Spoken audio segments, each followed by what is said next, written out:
안녕하세요. 손인사 하겠습니다. 안녕하세요. 자, 오늘, 이번 시간에는 몰탈. 우리 모두가 관심 가지고 있는, 알고 싶어 하는, 영역이죠. 몰탈. 사람마다, 쓰는 방법이나, 그 점도, 농도가 다른, 우리를 괴롭히는 몰탈. 문제는 몰탈인데, 우리가 떠붙임을 하면서, 가장 안 되는 부분, 실수하는 부분, 애먹는 부분은 몰탈인데, 우리가 가장 모르고 있는 부분, 그 원인은 몰탈에 있지 않고, 고대의 문제인지, 타일의 문제인가? 흔드는 거에 문제가 있나? 비비고 때리는 데 문제가 있나? 라고 오해하기 쉬운 원인 중에 하나. 근데 진범은 몰탈. 그 진범은 몰탈. 인 경우가 굉장히 많죠. 자, 진범은 몰탈이라고 얘기하는데 1분이 지났습니다. 예, 이것도 굉장히 중요한 얘기입니다. 진범은 몰탈. 이 경우가 많다. 우리 범인 중에, 진범은, 몰탈인 경우가 많습니다. 예, 용의자는 많죠. 용의자. 용의자는 많습니다. 우리가 생각하는 용의자들은 많은데 몰탈의 경우가 굉장히 많죠. 예, 굉장히 말씀 지우지 않도록 할게요. 예. 자, 오늘은 부배합과 빈배합에 대해서 말씀드리려고 해요. 부배합과 빈배합은 간단하게 말씀드리면 뭐냐면 시멘트가 많이 들어가냐 적게 들어가냐. 부배합 많이 들어갔다. 시멘트가 많이 들어가면 무슨 문제가 생긴가. 빈배합 시멘트가 좀 부족하게 들어가면 무슨 문제가 생기는가.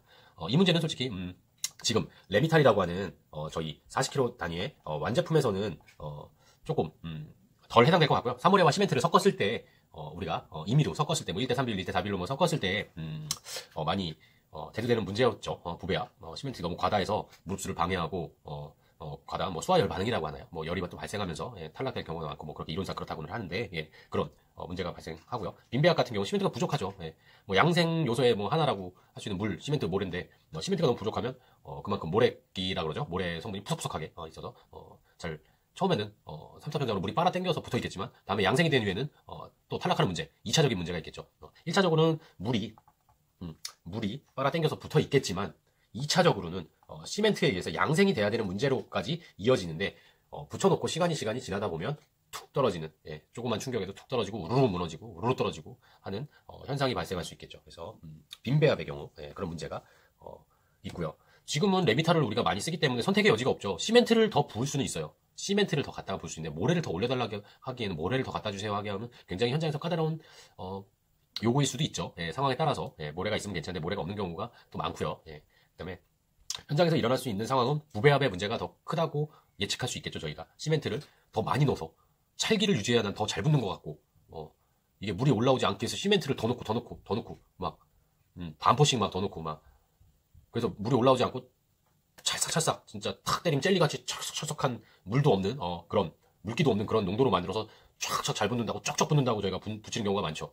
나중에 무릎수를 방해하니까 당장은 그 약간의 물로 타일이 붙을 수는 있겠지만 양생 과정을 거쳐 경화 과정을 거치는 과정에서 수분이 다 날아가고 그 양생 과정을 거치는 과정에서 툭툭 떨어지겠죠. 당장은 붙는 것처럼 보이고 비벼도 잘 들어가고 부드럽고 하겠지만 그런 경우가 많죠. 그래서 부배합에 관한 사례들이 더 많을 것 같아요. 그래서 부배합에 대한 주의사항 저희가 또 염두에 둬야 할 부분이 뭐냐면 타일을 붙이고 위에다 시멘가루를 팍팍 뿌리는 경우가 있어요. 그 경우 충분한 수분이 있느냐 충분한 수분이 없느냐에 따라 나눠질 수 있겠지만 충분한 수분이 있는 경우는 위에서 시멘트 가루를 팍팍 뿌려서 이 시멘트 가루로 타일에 있는 물이 이동해서 수분을 좀 나눠주더라도 문제가 없겠지만 수분이 없는 경우에 시멘트 가루를 위에다 방방 뿌리면 그마저도 없는 수분을 여기 이 시멘트 위에 뿌린 시멘트까지 나눠줘야 되는 상황이 벌어집니다. 저희가 영상 보다 보면 툭툭 떨어지는 영상들 많죠. 살살 비벼서 탁 놓고 탁탁 쳤는데 툭 떨어지고 이거 왜 이러지? 이러고 위에다 또 시멘트 가루 뿌리는 영상이 굉장히 많을 거예요. 그런 경우도 많이 보고요. 그런 경우가 아닐까 합니다. 수분이 부족한 몰탈을 떴는데 그 위에 또 시멘트를 또 가루가 뿌리면 단단하게 붙을 것 같지만 그 시멘트 가루가 타일에 있는 물을 역으로 빨아들여서 더 물이 없게 만듭니다. 수분이. 타일이 가져가야 될 수분을 뺏어버리는 결과가 나오겠죠. 그 다음에 그런 경우도 있죠. 자, 지울게요. 타일 표면에 시멘 가루를 막 뿌려버립니다. 왠지는 잘 그 이유를 저도 합리적으로 설명을 좀 듣고 싶긴 해요. 그냥 멀쩡한 타일에 시멘트 가루를 팍팍 뿌립니다. 자, 그 위에 타일 밥을 뜹니다. 이제 기본, 이제 상식적으로 저희가, 이제 상식적으로, 폴리싱이라든지 뭐 이런 걸 제외하겠습니다. 그 부분은 제가 논할 부분이 아닙니다. 그 부분은 제가 논할 수 있는 부분이 아니에요. 제가 여러 가지 이유가 있기 때문에. 자, 복잡하기 때문에 그런 부분은 제가 논할 부분이 아니라 멀쩡한 독일질 타일에 시멘트를 팍팍 뿌립니다. 그러고 밥을 뜹니다. 자, 뜨면 시멘트 가루가 부배합 현상을 일으키는 거죠. 너무 많은 거예요. 접착을 할 거라고 생각하지만 물을 순간적으로 쭉 빨아버립니다. 시멘트 가루가 밥에 있는 물을. 그래서 타일에 가져갈 물도 없고요.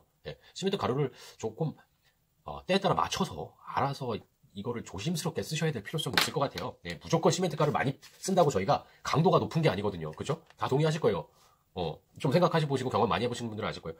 무조건 많이 쓴다고 해서 이 시멘트가 딱딱하게 굳는 건 아니잖아요. 그렇죠? 적당한 물이 있어야 되고 시멘트에 물이 들어가야 되는데 그 물을 오히려 뺏어버려서 타일로 가는 그 물을 막아버린다면 접착력이 없겠죠. 시멘트 막을 형성해서 밥을 떴는데 일로 가는 수분을 막아버리는 거예요. 얘가 먼저 다 빨아버려요. 얘가 먼저 중간에서 시멘트 가루가 먼저 빨아버려요. 예. 그래서 시멘트 가루는 좀 선별해서 쓰시고 잘 충분한 함수일일 때 물이 너무 많아. 내가 비볐는데 와 물이 너무 흥건해. 여기 공중에 매달아야 되는데 이 타일을 옆에서 보면 이 몰탈이 너무 물을 많이 먹고 있을 때 순간 이 물을 일로 이동시키기 위해서 순간 여기에 위에 많이 뿌려주죠. 그럼 쭉 빨아들이죠. 여기 물이 충분할 때 그런 것을 응용해서 쓰신다면 최소한 하자는 덜 나겠는데 아무 이유 없이 된 밥에 뭐 어느 함수를 갖고 있는지 모르는데 무조건 세면가루를 그냥 계속 뿌립니다. 계속 재 뿌리듯이 계속 뿌려버립니다. 예. 그런 행동은 의미가 없고 오히려 하자를 유발하는 부배압에 이어서 하자를 유발하는 그런 시공이 될 수 있지 않을까. 그래서 현장에서도 시방서라든지 이런 상황에서도 지양을 하죠. 지향을 하는 게 아니라 약간 지양이라는 표현입니다. 하지 말아야 될 사항으로 명시가 돼 있는 경우가 많죠. 예. 그래서 그런 경우도 있고 문틀리 덧방을 얘기해 볼게요. 문틀리도 이렇게 붙여야 되는 거예요. 문이 있으면 여기를 붙여야 되는 상황이에요. 그러면 우리가 먼저 하는 행동이 시멘트 농도를 올려요. 시멘트 농도를 올려서 찰기를 준다 그러죠. 점도를 높여버립니다. 먼저.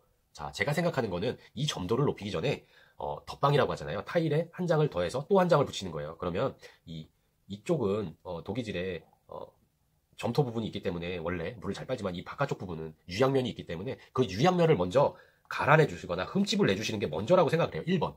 유양면을 먼저 갈아내거나 반대편을 물이 잘 흡수되게 양쪽으로 덧방이니까 덧방을 하나 붙인 다음에 위에 덧붙이는 거기 때문에 유양면이 이쪽에 있으면 물을 빨질 않겠죠.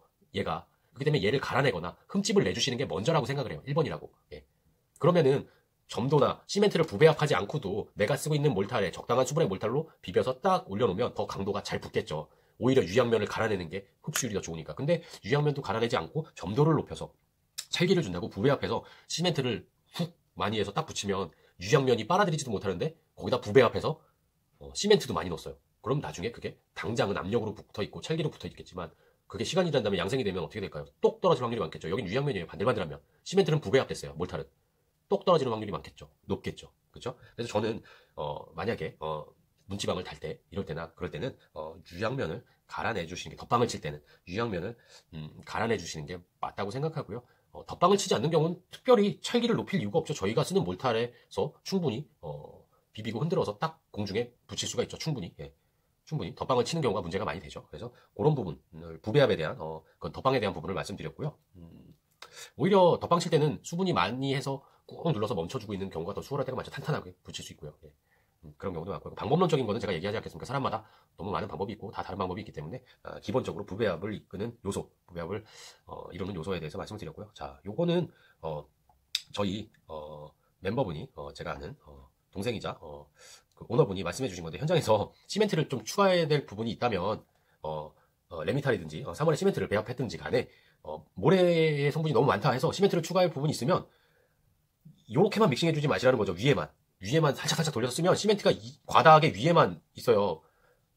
부배합이 완벽한 부배합이죠. 그래서 밑으로 믹싱을 아래 위로 많이 해서 골고루 좀 섞어 주십사 부탁을 많이 드리고요. 그 다음에 위에서만 살짝 위에서만 윙 위에서만 살짝 섞었다고 섞인 게 아니기 때문에 아래까지 충분히 믹싱을 해주시고 부배합이 일어나지 않게 써주셨으면 좋겠다는 당부의 말씀을 해주셔서 전해드릴게요. 예. 자, 진범은 몰탈일 경우가 많다라는 그 몰탈에 대해서 부배합, 빈배합에 대해서 말씀을 드렸어요. 저희가 주의해야 될 문제인 것 같아요. 주의 한 번쯤 생각해보고 경험해보고 신중히 써야 될 부분인 것 같습니다. 예. 그래서 오늘 몰탈, 빈배합, 부배합에 대해서 말씀드렸습니다. 예, 감사합니다.